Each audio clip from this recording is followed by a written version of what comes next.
Do you want to look at 3M? Yeah, let's look at 3M. Now, I love this company because my company, DGF, we sell to these guys. This is good stuff. So 3M is in Matt's hometown. Check out chessgoals.com. Will you erase your board over there? Oh, yeah, good Make call. sure you guys are smashing like as always. We're getting ready, Paul, for our 2 o'clock blitz of people jumping on at 2 o'clock. So the comments will be coming. Get them in right now, guys, because the comments will be flowing here in a minute, like the salmon at Capistrano, Paul. All right, 3M is located in Minnesota. The company is well known for its research and development laboratory, and the firm leverages its science, technology, blah, blah, blah, blah. 4 segments: safety and industrial, transportation, electronics, healthcare, and consumer. About 60% of the company's revenue comes from outside the United States. Wow, that's pretty good. 60? Yeah, 60%. Market cap of 100 bill? 100 billy, guys. 100 billy with a 3.4% dividend. So they have to pay $3.4 billion per year in dividends. So we want to make sure this is safe. PE, just barely an X, 20.46, but a great profit margin, 17%, with a pretty decent gross margin of 48%. Good stuff. How about So 1X, 1 check. revenue growth over the past 5 years? Pillar Let's number look at 3. that revenue growth. My guess is it's not going to be the greatest because it's a big company already, but we'll see. Revenue growth over the last 5 years. And like I said, 30 to 32.1. Still a check, but guys, this is crawling. I mean, look, 10 years ago they did 29.6. Now they're doing 32. This company is going to crawl. Absolutely crawl. Oh, cool. I got a different color on the other side. I didn't realize that. Come on with that. Look at you go there. Look at that. I can highlight like that as opposed to crossing out like this. Oh my God, look at that. Keep going, Paul. Pillar number 4 is profit growth. I would assume the profit's not too great either. I bet you it's probably growing much faster than the, nope, not at all. In fact, it's an X. 4.8 to 4.75. And just in case you guys want to see it, there it is right there. That's absolutely not helping the viewers, Paul, I would assure you. So this is an X, guys. They've gone from 4.8 down to 4.6. It's kind of all over the place here, but it's pretty consistent. Look at this, 4.6, 4.28 over the last 10 years. Guys, this is a boring blue chip company.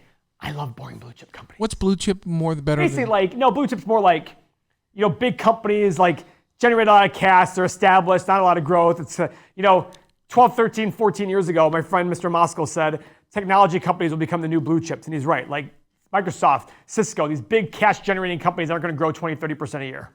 You saw the movie Blue Chips with Shaquille O'Neal in the early 90s. I have an autographed version of blue chips. Come on. Well, because he, so we'll tell everybody, he lived in my house. When he played for the Cavs, he rented my house Shaquille for me. O'Neal in 2017? So here's the better part. No, 2017? I don't know what year it is. 2009? Oh, that long ago, sorry. So anyways, I knew you in 2017. How would you would have known that? I don't know what So he was in it it, and here's the thing though. You know his assistant? His assistant and I became close. Go on. His assistant is the main character in Blue Chips who was point shaving.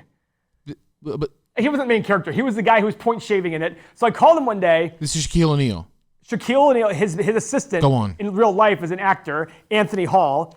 And I texted him one day. I said, Anthony, I didn't know you were in Blue Chips. He's like, oh yeah. He's like, I was in that with blah blah. I said, hey, can I get you to autograph a version for me? I didn't ask for Shaq to. And I showed up at the house and he gave me Shaq and him both signed it. So anyways. That's very nice. Keep All going right. on 3M. Shares, 625 million down to 577. Check mark there. Okay, how about current assets greater than current liabilities? I gotta find that thing actually. A signed copy of Blue Chicks? Oh, where is it? I'm sure it's worth tens.